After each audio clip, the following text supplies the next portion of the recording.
I don't know about you, but I'm pretty sure that was a Bigfoot. Let me tell you a story. Welcome to another episode of Bigfoot Campfire Stories. This prospector went panning for gold near Nome, Alaska. It wasn't just the grizzly bears he had to be on the watch for. Let's hear his story. Hi, I'm Larry, and I'm a prospector.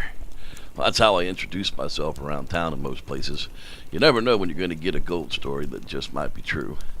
My father and grandfather were both gold prospectors, and I was born into the life, and I love every minute of it. I decided to take a trip up to Nome, Alaska to prospect in the shadow of my granddad in '49. He had told me how to find a small creek called Bear Creek that was difficult to get to, but should still be full of gold. So I decided I'd spend the summer camping and prospecting while living some off the land. I had arrived in Nome and bought a quad to use for the summer, a truck with a small trailer to haul it all around, and to get in as far as I could get. Well, I was in town for a few days before setting out, and any time I mentioned Bear Creek, the locals would either laugh at me or cringe, depending on their background. I finally asked one white fella why he laughed when I said it, and he replied that I was chasing legend gold nuggets and that they don't exist, and that no one can get to Bear Creek and actually prospect it. Everyone runs away shortly after getting there. I mentioned it in the butcher shop, and one of the natives cringed, so I asked, and she told me that they were the wise old hairy ones that lived out that way, and white men should not go there. If you do, the hairy ones won't be happy. Of course, I couldn't take either serious, but I did go to the pawn shop and buy a .30-06 rifle and a .357 revolver. I guess better safe from the grizzlies, if nothing else. Well, I gathered up my camping gear and enough food for about 10 days and set off to find Bear Creek. My grandfather's directions didn't help very much, but thankfully, with the help of some locals, I found the trail that would lead me up to my quarry. Well, I drove the truck up the trail as far as it would go, and I had made it about a mile up the creek before I could go no more, so I got the quad off the back of the trailer, loaded it up with supplies, and started off-road. The trail was no problem for the quad, but this was big, lonely country. Not a soul I've seen since I left the road, and not a sign of people either, not even garbage. I finally found a bend in the creek I liked, so I got out some tools and panned a few yards of dirt. Sure enough, there were colors in the pan, enough to make me smile and decide to set up camp. There were plenty of wildlife. With it being summer, there were fish in the creek, and there were wild edibles everywhere. With this being the case and a giant case of ham and beans I brought along, I could pan this whole bend out before I have to move again. So I went ahead back, grabbed the chainsaw and the axe, and set up a small camp nearby. I set up a nice lean-to with some cut poles and a tarp. I built a fire pit and a spit over the top with a little grill off to the side. A blow-up mattress and a sleeping bag were about all the comforts I had brought with me, but it'll make do for some comfy sleep.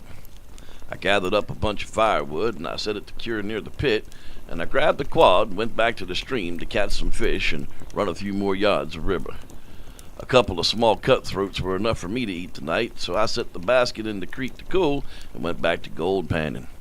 Well, the night came very late as I forgot it was nearly eternal day here in the north, and around 11 p.m. I noticed how late it had actually gotten, so I went back to camp with my fish. I gutted the fish and roasted them over the fire. The smell was amazing. The drips just sizzled in the fire as they hit, and I was eating good tonight. I cleaned up after dinner and turned in about 1 a.m. for some sleep. The area was strange and the noises were alien to my ears, but I fell right off to sleep, and I seemed to have slept forever. I woke the next morning well rested about 10 a.m., and I put a can of ham and beans on the fire for breakfast. I took care of that morning ritual. I noticed a big pile of bear crap on the other side of the clearing from my camp, and I thought I'd better make sure everything's put away before I head out. I ate up the food and cleaned up once more, then hung the food sack from a nearby tree and setting off for the creek. I stayed nearly the whole day until late afternoon and went back to camp about 5 p.m. I figured no need to kill myself out here.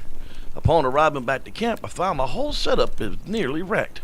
The tarp had been ripped down from the poles, my food bag ripped down from the tree and trampled all over. The fire had seemed to be covered over by dirt. All the food cans were still there, but something had been chewing at them in an attempt to get them open. seemed to be very strange for bear behavior, but I just fixed things as needed and put the camp back together. Well, I relit the fire and grabbed one of the gnarled cans and worked with what I had left. I had a strange feeling about me the rest of the evening and decided I'd turn in early to do a better job tomorrow. Well, when I first awoke, it was dark, very dark, and the noises that startled me were aggressive. I was sure I had an angry bear coming in, and I didn't care about my fire. I grabbed the rifle, and I slid out of the lean-to and shined the flashlight around the camp. And that's when I first realized this was no bear. I froze as my light lit up the creature, like anything I had ever seen before. Standing on two legs, covered in hair, and huffing and chafing its teeth at me in anger. I flashed it in the eyes, and it screamed like an angry animal and rushed directly towards me. I fumbled with the rifle, but it reached me long before I could fire and shoved me to the ground. Well, I tumbled over towards the quad, so I went for it. I got right on it and started right up. I put it in gear and I mashed the thumb throttle, and as I looked back to see the camp, I could see the creature covering over the fire once more with dirt, and then the sound of the camp just crashing all about it. Well, I hit the throttle again, and I flew as fast as I could back down to the truck. I put the quad on the back, didn't bother to tie it down, jumped in the truck, and I drove straight back to town and found that the cafe was still open. I went inside, sat down, and ordered a cup of coffee. Before my coffee had arrived, I noticed the same old native lady that had warned me just happened to be in the cafe, and by my state, she looked over at me and said, "See, the hairy ones don't like people going in there. Now go home." Well, I drank 5 cups of coffee and went back to the hotel. The next morning, I had the nerve to talk to the guys at the gun shop about what happened, and their response was not what I expected.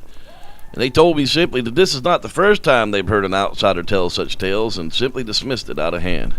Well, that was enough for me. I sold them back the guns I had purchased from them. I went back to the hotel, packed up what was left of my stuff. I caught a flight home late that night. My off-the-grid prospecting days behind me now. It was definitely the craziest thing that had ever happened. You know when the stories are just there to scare you or just keep you away, and yet other times the stories are true? Well, that's what this poor prospector ran into. Thanks for listening. I'm Reverend Jeff, and may the Squatch be with you.